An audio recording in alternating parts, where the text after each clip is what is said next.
ಆದರ್ಶ super speciality ಆಸ್ಪತ್ರೆ ಅರ್ಪಿಸುವಂತಹ ವೈದ್ಯಲೋಕ ಕಾರ್ಯಕ್ರಮಕ್ಕೆ ಆತ್ಮೀಯವಾದಂತಹ ಸ್ವಾಗತ. ಹೃದಯದ ಆರೋಗ್ಯದ ಬಗ್ಗೆ ಹಾಗೂ ಹೃದಯದ ಚಿಕಿತ್ಸಾ ಕ್ರಮದ ಬಗ್ಗೆ ಮಾತಾಡಲು ಇಂದು ನಮ್ಮೊಂದಿಗಿದ್ದಾರೆ ಆದರ್ಶ ಆಸ್ಪತ್ರೆಯ ಖ್ಯಾತ ಹೃದ್ರೋಗ ತಜ್ಞರಾಗಿರುವಂತಹ ಡಾಕ್ಟರ್ ವಿಶ್ವಕುಮಾರ್ ಬಿ ಅವರು.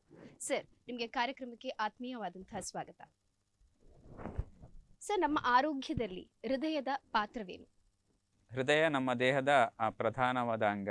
ಹೃದಯದಲ್ಲಿರುವಂಥ ನಮಗೆ ದೇಹಕ್ಕೆ ಬೇಕಾಗಿರುವಂಥ ರಕ್ತ ಸಂಚಲನೆಗೆ ಪ್ರಧಾನವಾಗಿ ಏನು ಪಂಪಿಂಗ್ ಮಾಡುವಂತಹ ಅಂಗ ಏನಿದೆ ಅದು ಹೃದಯ. ನಮ್ಮ ದೇಹದ ಮಧ್ಯಭಾಗದಲ್ಲಿರುವಂತಹ ಒಂದು ಅಂಗ, ಪ್ರಧಾನವಾಗಿರುವ ಅಂಗ.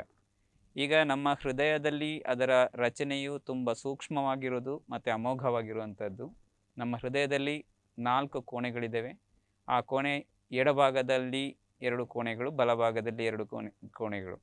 ಸೊ ಇದರ ಪ್ರಧಾನವಾದ ಕೆಲಸ ಏನಂತ ಹೇಳಿದರೆ, ನಮ್ಮ ದೇಹದಲ್ಲಿರುವ ಅಶುದ್ಧವಾದ ರಕ್ತ ನಮ್ಮ ಬಲಭಾಗದ ಹೃದಯಕ್ಕೆ ಬಂದು ಅಲ್ಲಿಂದ ನಮ್ಮ ಶ್ವಾಸಕೋಶಕ್ಕೆ ಹೋಗಿ ಅಲ್ಲಿ ಅದರ ರಕ್ತ ಶುದ್ಧೀಕರಣ, ಅಂದರೆ ಆಮ್ಲಜನಕವು ಅದಕ್ಕೆ ಸೇರ್ಪಡೆಯಾಗಿ ಎಡಭಾಗದ ಹೃದಯ ಭಾಗಕ್ಕೆ ಬರ್ತದೆ. ಅಲ್ಲಿಂದ ರಕ್ತವು ಪಂಪ್ ಆಗಿ ದೇಹದ ವಿವಿಧ ಭಾಗಗಳಿಗೆ ಸಂಚಲನೆ ಆಗ್ತದೆ. ಸೊ ಹೀಗಿರುವಾಗ ನಮ್ಮ ಯಾವುದೇ ದೇಹದ ಅಂಗಗಳಿರ್ಬೋದು, ಮೆದುಳು ಇರ್ಬೋದು, ಕಿಡ್ನಿ ಇರ್ಬೋದು, ಯಾವುದೇ ಭಾಗಕ್ಕೆ ರಕ್ತ ಸಂಚಲನೆ, ಅದರ ಮೂಲಕ ಆಕ್ಸಿಜನ್ನಿನ ಸಂಚಾರಕ್ಕೆ ಅಗತ್ಯವಾದ ಪಂಪಿಂಗ್ ಮೆಕ್ಯಾನಿಸಮ್ ಮಾಡುವಂಥದ್ದು ನಮ್ಮ ಹೃದಯ. ಸೊ ಈ ಹೃದಯದಲ್ಲಿ ಯಾವುದೇ ತೊಂದರೆಯಾದರೂ ಸಹ ಯಾವುದೇ ಭಾಗದ ಅಂಗಗಳಿಗೆ ರಕ್ತ ಸಂಚಲನೆ ಆಗದೆ ಅದರಿಂದ ದುಷ್ಪರಿಣಾಮಗಳು ಬೀಳ್ತದೆ. ಅದೇ ರೀತಿ ಈ ಹೃದಯಕ್ಕೂ ಸಹ ರಕ್ತದ ಅವಶ್ಯಕತೆ ಇದೆ. ಅದು ಹೃದಯದ ರಕ್ತನಾಳಗಳ ಮೂಲಕ ಹೃದಯಕ್ಕೆ ಅದು ಸಂಚಲನೆ ಆಗ್ತದೆ. ಸೊ ಹೃದಯದ ಈ ಎಲ್ಲ ಯಾವುದೇ ಸ್ಟ್ರಕ್ಚರ್ ಇರ್ಬೋದು, ರಚನೆ ಇರ್ಬೋದು, 4 ಕೋಣೆಗಳಿರ್ಬೋದು, ಅದರಲ್ಲಿ ಕವಾಟಗಳಿರ್ಬೋದು, ಅದೇ ಹೃದಯಕ್ಕೆ ರಕ್ತ ಸಂಚಾರ ಮಾಡುವಂತಹ ರಕ್ತನಾಳ ಇರ್ಬೋದು, ಅದರಲ್ಲಿ ಯಾವುದೇ ಅಡಚಣೆಗಳು ಉಂಟಾದಾಗ ಹೃದಯದ ರೋಗಗಳು ಬರ್ತವೆ. ಇದಲ್ಲದೆ ಹೃದಯದ ಬೆಳವಣಿಗೆ ಇರ್ಬೋದು, ಚಿಕ್ಕ ಮಕ್ಕಳಲ್ಲಿ ಯಾವುದು ಭ್ರೂಣದಿಂದ ಹಿಡಿದು ಹೃದಯದ ರಚನೆ ಬೆಳವಣಿಗೆ ಆಗಿರ್ಬೋದು, ಯಾವುದೇ ಬೆಳವಣಿಗೆಯಲ್ಲಿ ತೊಂದರೆಯಾದಾಗ ಸಣ್ಣ ಮಕ್ಕಳಲ್ಲಿ ಜನ್ಮ ಆದಾಗ ಬೈ ಬರ್ತ್ ಕೆಲವು ಹೃದಯದ ಕಾಯಿಲೆಗಳು ಕಾಣಿಸಿಕೊಳ್ತದೆ. ಹೃದಯದ ರಚನೆಯಲ್ಲಿ 4 ಕೋಣೆಗಳಿದೆ ಅಂತ ಹೇಳಿದ ಹಾಗೆ ಅದರಲ್ಲಿ ಯಾವುದೇ ಭಾಗಗಳ ರಚನೆಯಲ್ಲಿ ತೊಂದರೆಯಾದಲ್ಲಿ ಅದರಲ್ಲಿ ಹೋಲ್, ಅಂದರೆ ತೂತು, ರಂಧ್ರಗಳು ಉಳ್ಕೊಳ್ಳುವಂತಹ ಸಾಧ್ಯತೆ ಇರ್ತದೆ. ಅದೇ ರೀತಿ ಅದರ ರಕ್ತನಾಳಗಳು ಬಲಭಾಗದ ಎಡಭಾಗದ ಅದರಲ್ಲಿರುವಂತಹ ಕನೆಕ್ಷನ್ಸ್, ಅಂದರೆ ಬಲಭಾಗದಿಂದ ಶ್ವಾಸಕೋಶಕ್ಕೆ ಹೋಗುವ ರಕ್ತನಾಳದ ಕನೆಕ್ಷನ್ಸ್ ಇರ್ಬೋದು, ಇಲ್ಲದಿದ್ದರೆ ಎಡಭಾಗದಿಂದ ಬೇರೆ ಭಾಗಕ್ಕೆ ಹೋಗುವಂಥ ರಕ್ತನಾಳದ ಅದರಲ್ಲಿರುವ ಕನೆಕ್ಷನ್ಸಲ್ಲಿರ್ಬೋದು. ಯಾವುದೇ ಬೆಳವಣಿಗೆಯಲ್ಲಿ ತೊಂದರೆ ಕುಂಠಿತವಾದಲ್ಲಿ, ಇಲ್ಲದಿದ್ದರೆ ಯಾವುದೇ 4 ಕೋಣೆಗಳ ರಚನೆಯಾಗುವ ಬೆಳವಣಿಗೆಯಲ್ಲಿ ತೊಂದರೆಯಾದರೂ ಸಹ ಹೃದಯ ರೋಗಗಳು ಬರ್ತದೆ. ಅದೇ ರೀತಿ ಹೃದಯದ ಕವಾಟಗಳಲ್ಲದೆ ಹೃದಯಕ್ಕೆ ಅದರ 4 ಕೋಣೆಗಳು ಒಂದು ರಿದಮಲ್ಲಿ, ಅದು ಒಂದು ಕೋಣೆಯಿಂದ ಇನ್ನೊಂದು ಕೋಣೆಗೆ ಬ್ಲಡ್ ಹೋಗಲಿಕ್ಕೆ ಅದು ಒಂದು ರಿದಮಲ್ಲಿ, ಒಂದು ಕ್ರಮದಲ್ಲಿ ಅದು ಕಾಂಟ್ರಾಕ್ಷನ್ಸ್, ಅಂದರೆ ಪಂಪ್ ಮಾಡುವಂತಹ ಏನು ಕೆಲಸ ಇರ್ತದೆ, ಅದಕ್ಕೆ ನಮ್ಮಲ್ಲಿ ಎಲೆಕ್ಟ್ರಿಕ್ ಕರೆಂಟ್ ಥರ, ಎಲೆಕ್ಟ್ರಿಕ್ ಸರ್ಕ್ಯೂಟ್ ಥರ ನಮ್ಮದು ಕಂಡಕ್ಷನ್ ಸಿಸ್ಟಮ್ ಅಂತ ಇದೆ. ಸೊ ಅದು ಇರ್ತದೆ. ಅದರಲ್ಲಿ ಏನಾದರೂ ತೊಂದರೆ ಆದರೂ ಕೂಡ ಇದು ಹೃದಯದ ಕಾಯಿಲೆಗಳು ಬರ್ತದೆ. ಸೊ ಹೀಗೆ ಹೃದಯದ ಕಾಯಿಲೆಗಳನ್ನು ನಾವು ಅದೇ ರಚನೆಗೆ ಅನುಸಾರವಾಗಿ ಬೇರೆ ಬೇರೆ ಥರದ ಕಾಯಿಲೆಗಳು ಬರುವಂತಹ ಸಾಧ್ಯತೆ ಇರ್ತದೆ. ಹಾಗಾದ್ರೆ ಸರ್, ಹೃದಯಕ್ಕೆ ಒಂದು ಸಾಮಾನ್ಯವಾಗಿ ಬರುವಂತಹ ಕಾಯಿಲೆಗಳು ಅಥವಾ ಅದರ ವಿಧಗಳ ಬಗ್ಗೆ ಸ್ವಲ್ಪ ಹೇಳಿಕೊಡ್ತೀರಾ? ಸೊ ಈಗ ನಾನು ಪ್ರಧಾನವಾಗಿ ಹೃದಯದ ರೋಗಗಳನ್ನು ನಾನು ಚಿಕ್ಕ ಮಕ್ಕಳಲ್ಲಿ ಬರುವಂತಹ ಕಾಯಿಲೆಗಳು ಬೇರೆ ಅಂತ ವಿಭಾಗ ಮಾಡಬೇಕಾಗ್ತದೆ. ಅದೇ ರೀತಿ ವಯಸ್ಕರಲ್ಲಿ ಒಂದು ಏಜ್ ಆದಮೇಲೆ ಬರುವಂತಹ ಕಾಯಿಲೆಗಳು ಅಂತ ಅದರ ಬಗ್ಗೆ ನಾವು ಬೇರೆ ಗ್ರೂಪ್ ಮಾಡಿಕೊಂಡು ಡಿಸ್ಕಸ್ ಮಾಡುವುದು ಒಳ್ಳೆಯದು. ಈಗ ಚಿಕ್ಕ ಮಕ್ಕಳಲ್ಲಿ, ಅಂದರೆ ಬೈ ಬರ್ತ್ ಕೆಲವು ಕಾಯಿಲೆಗಳು ನಾನು ಆಲ್ರೆಡಿ ಹೇಳಿದ ಹಾಗೆ, ರಂಧ್ರಗಳು ಹೃದಯದಲ್ಲಿ 2-4 ಕೋಣೆಗಳ ಮೂಲಕ ಆಗುವಂತಹ ಏನು ವಿಂಗಡಣೆ ಇರ್ತದೆ, ಆ ಟೈಮಲ್ಲಿ ಅದರಲ್ಲಿ ರಂಧ್ರಗಳು ಬರುವಂತಹ ಸಾಧ್ಯತೆ ಇದೆ. ಅದನ್ನು ಹೋಲ್ ಅಂತ, ಚಿಕ್ಕ ಮಕ್ಕಳಲ್ಲಿ ಹೋಲ್ ಇರುವಂಥ ಸಾಧ್ಯತೆಗಳಿದೆ. ಅದು ಯಾವ ಜಾಗದಲ್ಲಿ ಹೋಲಿದೆ ಅದರ ಪ್ರಕಾರ, ಅದರ ಸೈಜ್ ಎಷ್ಟು ದೊಡ್ಡದಿದೆ ಅದರ ಪ್ರಕಾರ ಕಾಯಿಲೆಗಳು ಬೇರೆ ಬೇರೆ ಥರದ್ದು ಬರಲಿಕ್ಕೆ ಸಾಧ್ಯತೆ ಇದೆ. ಅದರಲ್ಲಿರುವ ತೊಂದರೆಗಳು ಅದರ ಎಲ್ಲಿ ರಂಧ್ರಗಳು ಉಳ್ಕೊಂಡಿದ್ದಾವೋ ಅದರ ಮೇಲೆ ಬೇರೆ ಬೇರೆ ಏಜ್ನಲ್ಲಿ ಕೆಲವು ತೊಂದರೆಗಳು 1 ವರ್ಷದ ಹುಟ್ಟಿನ ಟೈಮಲ್ಲೇ ಕಾಣಿಸ್ಕೊಳ್ತದೆ, ಗೊತ್ತಾಗಲಿಕ್ಕೆ ಚಾನ್ಸಸ್ ಇದೆ. ಇನ್ನು ಕೆಲವು ಇದ್ದಾಗೆ ಅವರು ಪ್ರಾಯ ಆದಾಗೆ, ಏಜ್ ಆದಾಗೆ ಕೆಲವರಿಗೆ ಹೋಲ್ಗಳು ಅದರ ಲಕ್ಷಣಗಳು, ಗುಣಲಕ್ಷಣಗಳು ಕಾಣಿಸಿಕೊಳ್ಳುವ ಸಾಧ್ಯತೆ ಇರ್ತದೆ. ಸೊ ಅಲ್ಲದೆ ಅದರಲ್ಲಿ ಕೆಲವು ರಕ್ತನಾಳಗಳ ರಚನೆಯಲ್ಲಿ ಸ್ವಲ್ಪ ತೊಂದರೆ ಇದ್ದಾಗ ಅದರಿಂದ ಸಹ ಕಾಯಿಲೆಗಳು ಬರಲಿಕ್ಕೆ ಸಾಧ್ಯತೆ ಇದೆ. ಕೆಲವು ಶುದ್ಧ ರಕ್ತ ಅದು ಮಿಕ್ಸ್ ಆಗುವುದರಿಂದ ಅದರಿಂದ ಸಹ ನೀಲಿ ಮಗುವಲ್ಲಿ ಸ್ವಲ್ಪ ನೀಲಿ ಥರದ್ದು ಕಾಣಿಸಿಕೊಳ್ಳುವ ಸಾಧ್ಯತೆ ಇದೆ. ಅದಕ್ಕೆಲ್ಲ ಅಗತ್ಯ ಬೇಗ ಅದನ್ನು ಕಂಡುಹಿಡಿದುಕೊಂಡು ಅದಕ್ಕೆ ಕೆಲವುದಕ್ಕೆ ಟ್ರೀಟ್ಮೆಂಟ್ ಮಾಡಿದಾಗ ಅದರಲ್ಲಿ ಮುಂದೆ ಮಗುವಿನ ಬೆಳವಣಿಗೆ ಸಹಾಯವಾಗ್ತದೆ. ಅದು ಅದರಲ್ಲಿ ಲೇಟಾಗಿ ಗೊತ್ತಾದರೆ ಅದರಲ್ಲಿ ಮಗುವಿನ ಬೆಳವಣಿಗೆಗೆ ತೊಂದರೆ ಬರ್ತದೆ. ಈಗ ನಾವು ಇನ್ನೊಂದು ವಯಸ್ಕರಲ್ಲಿ ಬರುವಂತಹ ಹೃದ್ರೋಗ ಕಾಯಿಲೆಗಳನ್ನು ಮೇಯ್ನಾಗಿ ನಾವು ಹೃದಯದ ರಚನೆಗಳ ಮೂಲಕ ವಿಂಗಡಿಸುವುದಾದರೆ, ಹೃದಯದ ರಕ್ತನಾಳದಲ್ಲಿ ಕಾಮನ್ ಆಗಿ ಎಲ್ಲ ಜನರಿಗೆ ಗೊತ್ತಿರುವ ಹಾಗೆ ಹೃದಯಾಘಾತ, ಅದು ಪ್ರಧಾನವಾಗಿ ಹೃದಯದ ರಕ್ತನಾಳದಲ್ಲಿ ಬ್ಲಾಕ್ ಬರುವುದು. ಅಂದರೆ ರಕ್ತನಾಳದ ಅಡಚಣೆ, ಕೊಲೆಸ್ಟ್ರಾಲ್ ಇದ್ದು ಕೆಟ್ಟ ಕೊಲೆಸ್ಟ್ರಾಲ್ ಹೋಗಿ ಅಲ್ಲಿ ಶೇಖರಣೆಗೊಂಡು ಹೃದಯದ ರಕ್ತನಾಳದಲ್ಲಿ ಬ್ಲಾಕ್ ಬರುವುದು, ಅದು ನಮ್ಮ ಹೃದಯಾಘಾತ. ಪ್ರಧಾನವಾಗಿ ಎಲ್ಲರಿಗೂ ಹಾರ್ಟ್ ಡಿಸೀಸ್ ಅಂದರೆ ಹಾರ್ಟಿದ್ದು ಕಾಯಿಲೆ ಗೊತ್ತಿರೋದು ಹೃದಯಾಘಾತದ ಬಗ್ಗೆ. ಅದಲ್ಲದೆ ಹೃದಯದಲ್ಲಿ ಬೇರೆ ಬೇರೆ ಹೃದಯದ ಕವಾಟಗಳಲ್ಲಿ ತೊಂದರೆಗಳು ಬರ್ಬೋದು. ಅದರಲ್ಲಿ ಹೃದಯ ಕವಾಟಗಳು ಅದರಲ್ಲಿ ಲೀಕೇಜ್ ಬರ್ಬೋದು, ಅದನ್ನು ರಿಗರ್ಜಿಟೇಷನ್ ಅಂತ ಹೇಳ್ತೇವೆ. ಲೀಕೇಜ್ ಇದ್ದು ತೊಂದರೆಗಳಿರ್ಬೋದು. ಹೃದಯ ಕವಾಟಗಳು ಸಣ್ಣದಾಗೋದಿರ್ಬೋದು. ಇಲ್ಲದಿದ್ದರೆ ಹೃದಯದ ಸ್ನಾಯುಗಳಲ್ಲಿ, ಹೃದಯದ ಮಸಲ್ಸಲ್ಲಿ ಡ್ಯಾಮೇಜ್ ಆಗಿ ಅದರಲ್ಲಿ ಅದು ಕೆಲಸ ಮಾಡದೇ ಇರೋದ್ರಿಂದ ಹೃದಯದಲ್ಲಿ ಆ ಪಂಪಿಂಗ್ ಕೆಲಸ ಏನು ಕಮ್ಮಿ ಆಗ್ತದೆ, ಅದು ಹೃದಯ ವೈಫಲ್ಯ ಅಂತ, ಹಾರ್ಟ್ ಫೇಲ್ಯೂರ್ ಅಂತ ಏನು ಹೇಳ್ತೇವೆ, ಹೃದಯ ವೈಫಲ್ಯ ಆಗುವಂಥ ಸಾಧ್ಯತೆಗಳಿದೆ. ಅದಲ್ಲದೆ ನಾನು ಆವಾಗಲೇ ಹೇಳಿದಾಗೆ ಹೃದಯದಲ್ಲಿ ಅದು ರಿದಮಿಕ್ ಕಂಟ್ರೋಲಲ್ಲಿ ರಿದಮ್ ಆಗಿ ಬೀಟಿಂಗ್ ಆಗಬೇಕು ಅಂತ ಇದ್ದರೆ ಅದರಲ್ಲಿ ಎಲೆಕ್ಟ್ರಿಕ್ ಸರ್ಕ್ಯೂಟ್ ಇರ್ತದೆ. ಅದರಲ್ಲೂ ಸಹ ಕಾಯಿಲೆಗಳು ಬರಲಿಕ್ಕೆ ಸಾಧ್ಯತೆ ಇದೆ. ಅದರಲ್ಲಿ ಆ ಕಾಯಿಲೆ ಬಂದಾಗ ಹೃದಯ ಬಡಿತ ಜಾಸ್ತಿ ಆಗುವುದಿರ್ಬೋದು. ನಾರ್ಮಲಾಗಿ ಹೃದಯ ಬಡಿತ ನಾವು ಹೇಳೋದೇನೆಂದರೆ 60ರಿಂದ 100 ಅಂತ ಇರ್ತದೆ. ಅದು ಕೆಲವೊಮ್ಮೆ ಹೃದಯ ಬಡಿತ 60ರಿಂದ ಕಡಿಮೆ ಆಗುವುದಿರ್ಬೋದು. ಇಲ್ಲದಿದ್ದರೆ ಅತಿ ವೇಗದಲ್ಲಿ ಹೃದಯ ಬೀಟಿಂಗ್ ಆಗೋದು, ಅದು ಅರಿದ್ಮಿಯಾ ಅಂತ ಹೇಳ್ತೇವೆ ಮೆಡಿಕಲ್ ಟರ್ಮಲ್ಲಿ. ಸೊ ಆ ತೊಂದರೆಗಳು ಬರಲಿಕ್ಕೆ ಸಾಧ್ಯತೆ ಇರ್ತದೆ.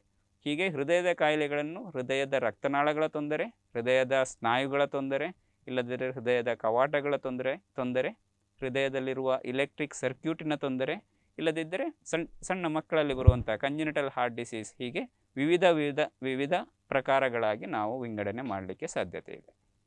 ಸರ್, ಹಾಗಾದರೆ ಈ ಹೃದಯದ ಕಾಯಿಲೆಯನ್ನು ತಡೆಗಟ್ಟಬಹುದಾದರೆ ಹೇಗೆ? ಈಗ ನಮ್ಮ ಯಾವುದೇ ಕಾಯಿಲೆ ಇರ್ಬೋದು, ಹೃದಯಕ್ಕೆ ಬರುವಂಥ ಯಾವುದೇ ಕಾಯಿಲೆ ಥರ ಹೃದಯಕ್ಕೆ ಬರುವ ಕಾಯಿಲೆಗಳಿಗೂ ಸಹ ಕೆಲವು ರಿಸ್ಕ್ ಫ್ಯಾಕ್ಟರ್ ಅಂತ ಇದೆ. ಈಗ ಪ್ರಧಾನವಾಗಿ ಯಾವುದೇ ಕಾಯಿಲೆಗಳಿಗೆ ಮೂಲ ನಮ್ಮ ಈಗ ಎಲ್ಲ ಕಡೆ ಕಾಣುವಂಥದ್ದು ನಮ್ಮ ಮಧುಮೇಹ ಇರ್ಬೋದು, ಡಯಾಬಿಟಿಸ್ ಮೆಲಿಟಸ್, ಮತ್ತು ಅಧಿಕ ರಕ್ತದೊತ್ತಡ, ಬ್ಲಡ್ ಪ್ರೆಷರ್, ಅಧಿಕ ರಕ್ತದೊತ್ತಡ, ಇದು ಪ್ರಧಾನವಾಗಿ ಕಾಣುವಂತಹ ರಿಸ್ಕ್ ಫ್ಯಾಕ್ಟರ್ಸ್ ಇರ್ತದೆ. ಯಾರಲ್ಲಿ ಮಧುಮೇಹದ ತೊಂದರೆ ಇದೆ, ಯಾರಲ್ಲಿ ಬ್ಲಡ್ ಪ್ರೆಷರ್ BP ಅಧಿಕ ರಕ್ತದೊತ್ತಡ ತೊಂದರೆ ಇದೆ, ಇವರಲ್ಲಿ ಯಾವುದೇ ಕಾಯಿಲೆಗಳು ಹೃದಯಕ್ಕೆ ಸಂಬಂಧಪಟ್ಟದ್ದು, ಹಾಗೆ ನರದ ತೊಂದರೆ ಇರ್ಬೋದು, ಏನೇ ತೊಂದರೆಗಳಿರುವಂತಹ ಕಾಯಿಲೆಗಳು ಜಾಸ್ತಿ ಆಗಿ ಕಾಣಿಸಿಕೊಳ್ತದೆ. ಸೊ ಅದೇ ಥರ ಈಗ ಹೃದಯದ ಕಾಯಿಲೆಗಳು ಬರದಾಗೆ ತಡೆಗಟ್ಟುವಲ್ಲಿ ಪ್ರಧಾನವಾಗಿ ಈ ರಿಸ್ಕ್ ಫ್ಯಾಕ್ಟರ್ ಪ್ರಿವೆನ್ಷನ್, ಅಂದರೆ ಈ ಅಧಿಕ ರಕ್ತದೊತ್ತಡವನ್ನು ಅದರ ಕಂಡುಹಿಡಿದು ಅದಕ್ಕೆ ಟ್ರೀಟ್ಮೆಂಟ್ ಇರ್ಬೋದು. ಮಧುಮೇಹವನ್ನು ಕಂಟ್ರೋಲಲ್ಲಿ ಇಡುವಂಥ ಬ್ಲಡ್ ಶುಗರನ್ನು ಕಂಟ್ರೋಲಲ್ಲಿ ಇಡುವಂಥದ್ದು ಇರ್ಬೋದು. ಅದಲ್ಲದೆ ಈಗ ಪ್ರಧಾನವಾಗಿ ನಮ್ಮ ದೇಹದ ಬ್ಯಾಲೆನ್ಸನ್ನು ಮೇಂಟೈನ್ ಮಾಡುವಂಥದ್ದು ನಮ್ಮ ಆಹಾರ, ನಾವು ವ್ಯಾಯಾಮ ಹಾಗೂ ನಿದ್ದೆ, ಇದು 3 ಪ್ರಧಾನವಾಗಿ ಇಂಪಾರ್ಟೆಂಟ್ ಆಗಿರ್ತದೆ. ಯಾರ್ದು ವ್ಯಾಯಾಮ ಅಗತ್ಯ ಆಗಿರ್ತದೆ, ಆಹಾರ ಪದ್ಧತಿ ಅಗತ್ಯವಾಗಿರ್ತದೆ, ಮತ್ತು ನಿದ್ರೆ. ಸೊ ಇದು 3 ಇಂಪಾರ್ಟೆಂಟ್ ಆಗಿರ್ತದೆ. ಯಾರು ಚೆನ್ನಾಗಿ ಅಂದರೆ ಡೈಲಿ ಎಕ್ಸರ್ಸೈಸ್ ಮಾಡೋದಿರ್ಬೋದು, ಅದರಲ್ಲಿ ಏರೋಬಿಕ್ ಎಕ್ಸರ್ಸೈಸ್ ಅಂತ ಹೇಳ್ತೇವೆ. ಸೊ ಎಕ್ಸಾಂಪಲಿಗೆ ಸ್ವಿಮ್ಮಿಂಗ್ ಇರ್ಬೋದು, ಬ್ಯಾಡ್ಮಿಂಟನ್ ಇರ್ಬೋದು, ರನ್ನಿಂಗ್ ಇರ್ಬೋದು, ಇದನ್ನೆಲ್ಲ ಏರೋಬಿಕ್ ಎಕ್ಸರ್ಸೈಸ್ ಅಂತ ಹೇಳ್ತೇವೆ. ಜಿಮ್ಮಿಗೆ ಹೋಗಿ ಭಾರ ಎತ್ತುವುದರಿಂದ ಯಾವುದೇ ರೋಗದ ತಡೆಗಟ್ಟುವಿಕೆ ಸಾಧ್ಯ ಇಲ್ಲ. ಏರೋಬಿಕ್ ಎಕ್ಸರ್ಸೈಸು ಅಂತ ಹೇಳುವಂಥದ್ರಲ್ಲಿ ಮಾತ್ರ ರೋಗ ತಡೆಗಟ್ಟಲಿಕ್ಕೆ ಸಾಧ್ಯತೆ ಇರ್ತದೆ. ಆಹಾರ ಪದ್ಧತಿ ಎಲ್ಲರಿಗೂ ಗೊತ್ತಿರುವಂಥದ್ದೇ, ಜಂಕ್ ಫುಡ್ ಅವಾಯ್ಡ್ ಮಾಡುವುದು, ಅಧಿಕ ಎಣ್ಣೆ ಪದಾರ್ಥ ಇರುವಂತಹ ಕರಿದ ಪದಾರ್ಥಗಳನ್ನು ಇರ್ಬೋದು, ಔಟ್ಸೈಡ್ ಫುಡ್ಗಳಲ್ಲಿ ಫಾಸ್ಟ್ ಫುಡ್ಸನ್ನು ಅವಾಯ್ಡ್ ಮಾಡೋದರಿಂದ ಈ ಕಾಯಿಲೆಗಳು ಯಾವುದೇ ಹಾರ್ಟ್ದಲ್ಲದೆ ಬೇರೆ ಎಲ್ಲ ಕಾಯಿಲೆಗಳನ್ನು ತಡೆಗಟ್ಟಲಿಕ್ಕೆ ಬರುವಂತಹ ಸಾಧ್ಯತೆಗಳನ್ನು ಕಡಿಮೆ ಮಾಡಲಿಕ್ಕೆ ಸಾಧ್ಯತೆ ಇರ್ತದೆ. ಅದೇ ರೀತಿಯಲ್ಲಿ ಕ್ರಮವಾಗಿ ನಿದ್ರೆ ಅಂದರೆ ಹೆಲ್ದಿ ಕರೆಕ್ಟ್ ಟೈಮಿಗೆ ನಿದ್ದೆ ಮಾಡಿ ಒಂದು 6 ಗಂಟೆಯಷ್ಟು ಮಿನಿಮಮ್ 6 ಗಂಟೆಯಷ್ಟು ನಿದ್ದೆ ಮಾಡಿ ದಿನಕ್ಕೆ 30 ನಿಮಿಷಗಳಷ್ಟು ವ್ಯಾಯಾಮ ಮಾಡೋದರಿಂದ ಅದು ತುಂಬ ಅನೇಕ ರೋಗಗಳನ್ನು ತಡೆಗಟ್ಟಲಿಕ್ಕೆ ಸಾಧ್ಯತೆ ಇದೆ, ಬರುವ ಸಾಧ್ಯತೆಗಳನ್ನು ಕಡಿಮೆ ಮಾಡಲಿಕ್ಕೆ ಸಾಧ್ಯತೆ ಇದೆ. ಅದೇ ಥರ ಹೃದಯದ ಕಾಯಿಲೆಗಳನ್ನು ಸಹ ತಡೆಗಟ್ಟಲಿಕ್ಕೆ ಸಾಧ್ಯತೆ ಇದೆ. ಸರ್, ಈಗ ಹೃದಯದ ಕಾಯಿಲೆ ಅದನ್ನು ತಿಳ್ಕೊಳ್ಳೋದು ಹೇಗೆ? ಪರೀಕ್ಷೆ ಕ್ರಮ ಹೇಗೆ? ಈಗ ಹೃದಯದ ಕಾಯಿಲೆಗಳ ಬಗ್ಗೆ ನಮಗೆ ತಿಳುವಳಿಕೆ ಆಗಬೇಕು ಅಂತ ಹೇಳಿದರೆ ಅದು ಯಾವುದು ಗುಣಲಕ್ಷಣಗಳೇನು ಅಂತ ಫಸ್ಟ್ ತಿಳ್ಕೊಳ್ಳೋದು ಮುಖ್ಯ ಆಗಿರ್ತದೆ. ಈಗ ಹೃದಯದ ಕಾಯಿಲೆಗಳು ನಾನು ಬೇರೆ ಬೇರೆ ಹೇಳಿದಾಗೆ ಹೃದಯದ ರಕ್ತನಾಳಗಳ ತೊಂದರೆಯಿಂದಾಗಿ ಬರುವ ಕಾಯಿಲೆಗಳಲ್ಲಿ ಹಾರ್ಟ್ ಅಟ್ಯಾಕ್, ನಾವು ಕಾಮನ್ ಆಗಿ ನಾವು ಏನು ಹೇಳ್ತೇವೆ heart attack. So heart attack ಏನಾಗೋದು ಅಂದರೆ ಹಾರ್ಟಿದ್ದು ರಕ್ತನಾಳದಲ್ಲಿ ಬ್ಲಡ್ ಸರ್ಕ್ಯುಲೇಷನ್ ನಿಧಾನವಾಗುವುದು, ಬ್ಲಾಕ್. ಸೊ ಸಾಮಾನ್ಯವಾಗಿ ಬ್ಲಾಕ್ ಇದ್ದು ಪರ್ಸೆಂಟೇಜಲ್ಲಿ ನಾವು ಹೇಳ್ತೇವೆ. ಪರ್ಸೆಂಟೇಜ್ ಅಂದರೆ ನಾರ್ಮಲ್ ಆಗಿ ಒಂದು 70% ಬ್ಲಾಕ್ ಆಗುವವರೆಗೆ ಯಾವುದೇ ವ್ಯಕ್ತಿಯಲ್ಲಿ ಈ ಎದೆನೋವು ಕಾಣಿಸಿಕೊಳ್ಳುವ ಸಾಧ್ಯತೆಗಳು ತುಂಬ ಕಡಿಮೆ ಇರ್ತದೆ. ಯಾಕೆಂದರೆ ಅಷ್ಟು ಬ್ಲಡ್ ಹೋಗಿರುವುದು ಅದಕ್ಕೆ ಸಾಕಾಗ್ತದೆ. ಸೊ ನಾರ್ಮಲ್ ಆಗಿ 70% ಪರ್ಸೆಂಟಿಗಿಂತ ಜಾಸ್ತಿ ಬ್ಲಾಕ್ ಆದಾಗ ನಾರ್ಮಲ್ ಸುಮ್ಮನೆ ಕೂತಿರುವಾಗ ಅವರಿಗೆ ಎದೆನೋವು ಕಾಣಿಸಿಕೊಳ್ಳುವ ಸಾಧ್ಯತೆಗಳು ಕಡಿಮೆ. ನಾರ್ಮಲ್ ಆಗಿ ಅವರು ಕಠಿಣ ಪರಿಶ್ರಮದಂತಹ ಕೆಲಸ ಇರ್ಬೋದು, ಏರು ಹತ್ತುವ ಟೈಮಲ್ಲಿ, ಮೇಲೆ ಸ್ಟೆಪ್ಸ್ ಹತ್ತುವ ಟೈಮಲ್ಲಿ, ಫಾಸ್ಟ್ ರನ್ನಿಂಗ್ ಟೈಮಲ್ಲಿ ಅವರಿಗೆ ಎದೆನೋವು ಕಾಣಿಸಿಕೊಳ್ಳಲಿಕ್ಕೆ ಸಾಧ್ಯತೆ ಇದೆ. ಈ ಎದೆನೋವುಗಳು ಹಲವು ವಿಧಗಳಲ್ಲಿ ಎದೆನೋವು ಕಾಣಿಸಿಕೊಳ್ಳಲಿಕ್ಕೆ ಸಾಧ್ಯತೆ ಇದೆ.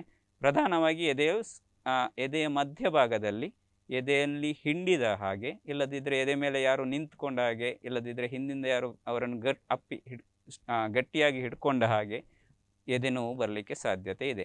ಎದೆನೋವು ಹೃದಯಕ್ಕೆ ಸಂಬಂಧಪಟ್ಟ ನೋವು ಯಾವಾಗಲೂ ಒಂದು ಪಾಯಿಂಟಲ್ಲಿ ನೋವು ಬರುವುದಿಲ್ಲ. ಯಾವಾಗಲೂ ಅದು ಒಂದು ಹೃದಯದ ಮಧ್ಯಭಾಗದಲ್ಲಿ ಬಂದು ಎಡಭಾಗದ ಕೈಗೆ ಅದು ಕೈಯಲ್ಲಿ ಸಹ ನೋವು ಕಾಣಿಸಿಕೊಳ್ಳಲಿಕ್ಕೆ ಸಾಧ್ಯತೆ ಇದೆ. ಕೆಳಗಡೆಯಿಂದ ನಾರ್ಮಲ್ ಆಗಿ ಕೆಳಗಡೆಯಿಂದ ಮೇಲೆವರೆಗೆ ನೋವು ಏರಿಕೊಂಡು ಬಂದು ಎಡಭಾಗದ ಕೈಗೆ ಅದು ಪಸರಿಸಲಿಕ್ಕೆ ಸಾಧ್ಯತೆ ಇದೆ. ಎದೆ ಉರಿಯಂಥದ್ದು ಸಹ ನಡೆಯುವಾಗ ಮೇಲೆ ಹತ್ತುವಾಗ ಎದೆ ಉರಿ ಬರ್ತದೆ ಹಾಗೆಂತ ಹೇಳಿದ್ರು ಸಹ ಅದು ಹಾರ್ಟಿಗೆ ಸಂಬಂಧಪಟ್ಟದ್ದಿರಲಿಕ್ಕೆ ಸಾಧ್ಯತೆ ಜಾಸ್ತಿ. ಯಾವುದೇ ಒಂದು ಪಾಯಿಂಟಲ್ಲಿ ನೋವು ಬಂದು ಒಮ್ಮೆ ಇಲ್ಲಿ ಒಮ್ಮೆ ಇಲ್ಲಿ ಆವಾಗ ಪೊಸಿಷನ್ ಚೇಂಜ್ ಆಗ್ತಿರುವಂಥ ನೋವುಗಳು, ಚುಚ್ಚಿದಾಗಿ ಆಗುವಂಥ ನೋವುಗಳು ಹೃದಯಕ್ಕೆ ಸಂಬಂಧಪಟ್ಟದಾಗುವ ಸಾಧ್ಯತೆಗಳು ಕಡಿಮೆ ಇರ್ತದೆ.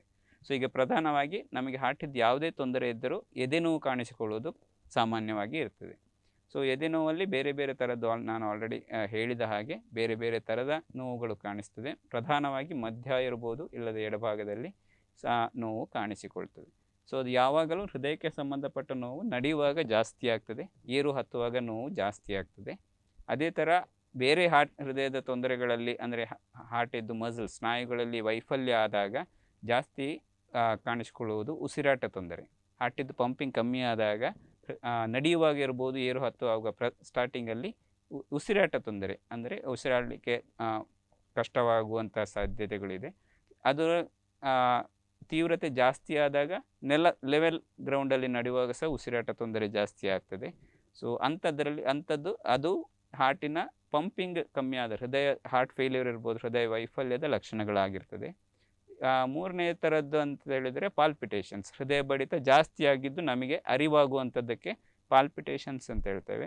ಅದು ಹಾರ್ಟ್ ಬೀಟಿಂಗಿಂದು ಎಲೆಕ್ಟ್ರಿಕ್ ಆಕ್ಟಿವಿಟೀಸ್ ಎಂದು ಹೇಳಿದ್ದೇನೆ. ಹೃದಯ ಬಡಿತ ಜಾಸ್ತಿ ಆಗುವಂತಹ ತೊಂದರೆಯಿಂದಾಗಿ ಬರ್ತಾ ಇರೋದು ಗುಣಲಕ್ಷಣ.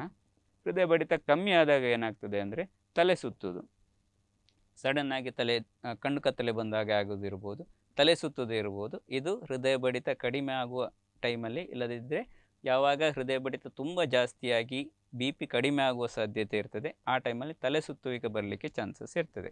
ಸೊ ಈ ಎಲ್ಲ ಹೇಳಿದ ಲಕ್ಷಣ ಇದ್ದವರು ಎದೆ ನೋವು ಇರ್ಬೋದು, ನಡೆಯುವಾಗ ಇರ್ಬೋದು, ಸುಮ್ಮನೆ ಇರುವಾಗ ಎದೆ ನೋವು ಬಂದಂತೆ ಯಾವುದೇ ನಾನು ಹೇಳಿದ ಥರ ಅಂತ ನೋವು ಬಂದಾಗ, ಇಲ್ಲದಿದ್ದರೆ ನಡೆಯುವಾಗ ಏರು ಹತ್ತುವಾಗ ಉಸಿರಾಟ ತೊಂದರೆ ಬರುವಂಥವರು, ಅಲ್ಲದ್ರೆ ಹೃದಯ ಬಡಿತ ಜಾಸ್ತಿ ಆಗಿದ್ದು ತಲೆ ಸುತ್ತುವಿಕೆ ಅಂತಹ ರೋಗಿಗಳಿಗೆ ಅದರ ಹೃದಯಕ್ಕೆ ಸಂಬಂಧಪಟ್ಟ ತೊಂದರೆ ಇದೆಯಾ ಇಲ್ವಾ ಅಂತ ಪರೀಕ್ಷೆ ಮಾಡಿಸ್ಕೊಳ್ಬೇಕಾಗ್ತದೆ.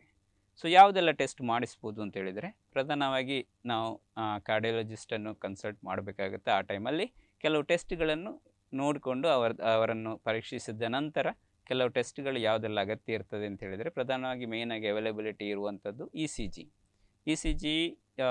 ಇ ಸಿ ಜಿಯದ್ದು ಮೇಯ್ನಾಗಿ ಏನು ತಿಳಿಸ್ತದೆ ಅಂತ ಹೇಳಿದರೆ, ಮೇಯ್ನಾಗಿ ಗೊತ್ತಾಗೋದು ಹಾರ್ಟ್ ಅಟ್ಯಾಕ್ ಆಗಿದೆಯಾ ಇಲ್ವಾ ಅಂತ.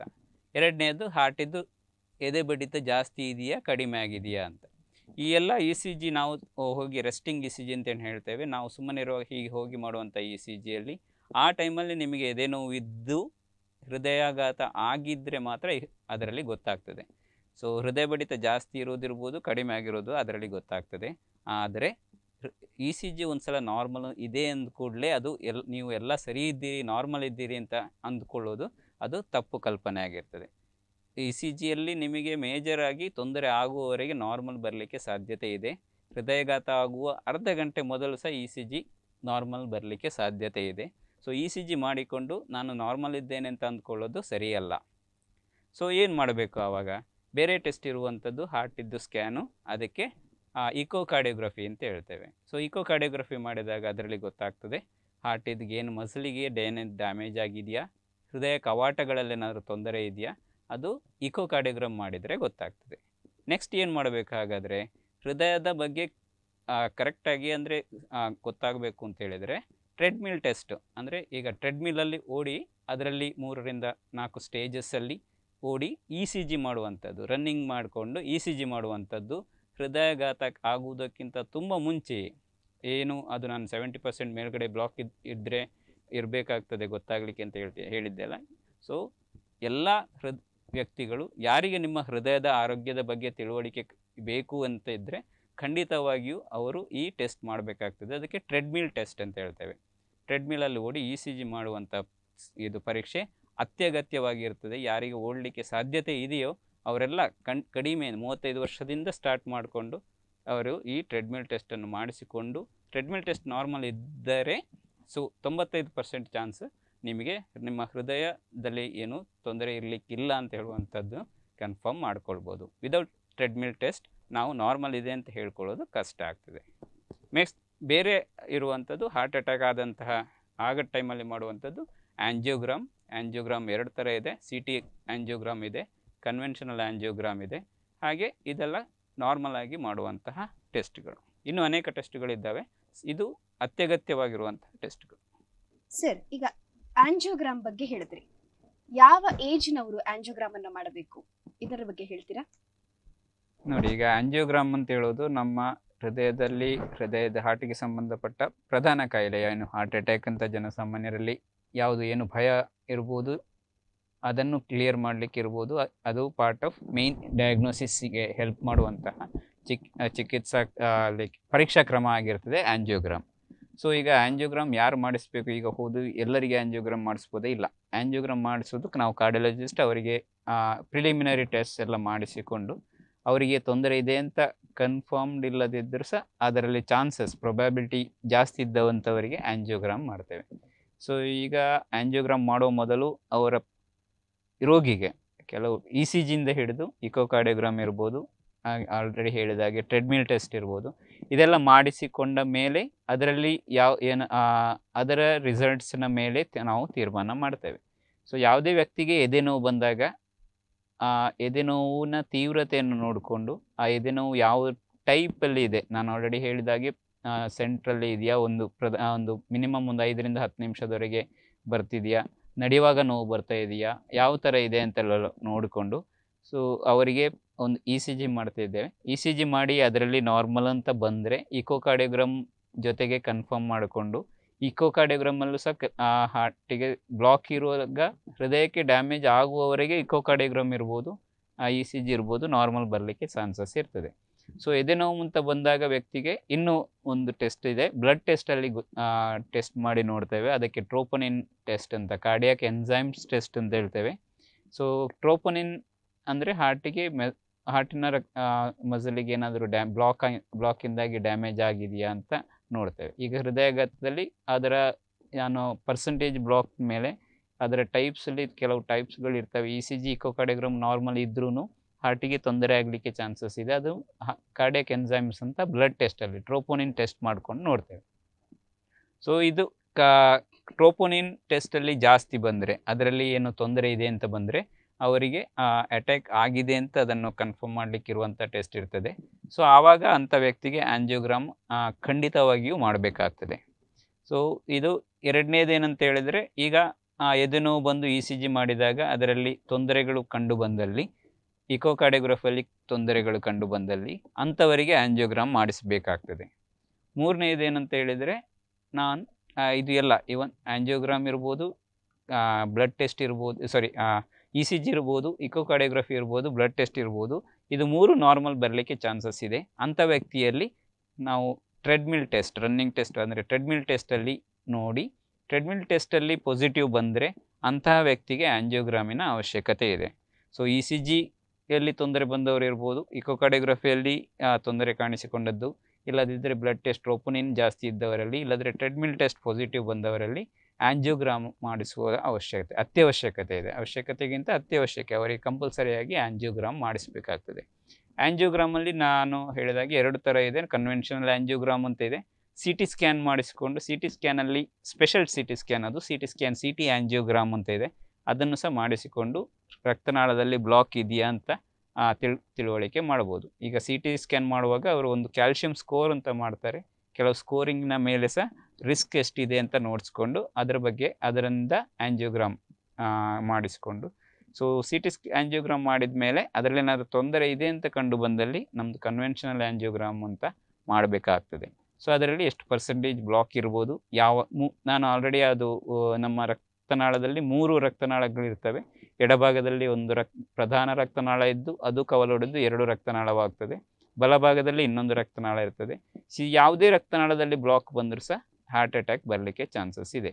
ನಾವೇನು ಮೇಯ್ನ್ ಜಾಸ್ತಿ ನೋವು ಬರಲಿಕ್ಕೆ ಯೂಶ್ವಲ್ ಆಗಿ ಒಂದು 100% ಬ್ಲಾಕ್ಸ್ ಇರ್ತದೆ, ಅದನ್ನು ಇಮಿಡಿಯೇಟಾಗಿ ತೆಗಿಬೇಕಾಗ್ತದೆ. ಸೊ ಇದು ಆಂಜಿಯೋಗ್ರಾಮ್ ಯಾರು ಮಾಡಿಸ್ಕೊಳ್ಬೇಕು ಅದು ನಾವು ಈ ಎಲ್ಲ E C G, echo, treadmill test ಹಾಗೂ ಬ್ಲಡ್ ಟೆಸ್ಟ್ ನೋಡಿಕೊಂಡು ತೀರ್ಮಾನ ಮಾಡ್ತೀವಿ. ಈಗ ಪರೀಕ್ಷಾ ವಿಧಾನದ ಬಗ್ಗೆ ಹೇಳಿದ್ರಿ ಸರ್. ಈಗ ಹೃದ್ರೋಗ ಬಂದ ಮೇಲೆ ಅದಕ್ಕೆ ಚಿಕಿತ್ಸೆ ಹೇಗೆ, ಅದರ ಚಿಕಿತ್ಸಾ ವಿಧಾನಗಳು ಯಾವುದೆಲ್ಲ?